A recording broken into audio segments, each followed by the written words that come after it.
పంచ మానవుల్లారా,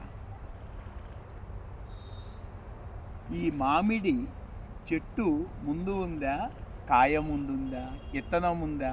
ఇత్తనం ఉంది మామిడి. దాంట్లో నుంచి ఈ చెట్టు వచ్చింది, ఆకులు వచ్చాయి. ఇప్పుడు ఈ పూత పూతగానే ఉంటుంది. ఈ పూత ఆకుగా ఉండటం కానీ పిందిగా ఉండటం కానీ ఉండదు. అంటే కర్మ మొదలైంది. ఇప్పుడు పూత పిందిగా మారును, తాత పండుగా మారును. కొన్ని కాయలు, చాలా కాయలు కొనుక్కొని తినేస్తుంటారు. ఏ ఒక్క కాయో దేవుని దగ్గరికి పాదాలకి గుళ్ళో ప్రసాదంగా పెడతారు. అవును కదా? అట్లాగే చెట్టున పండిన పండు రాలిపోవాలి.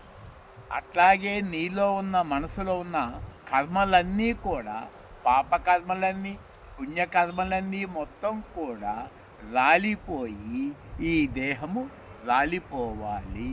అప్పుడే లోపలున్న పరమాత్మ తెలుస్తుంది.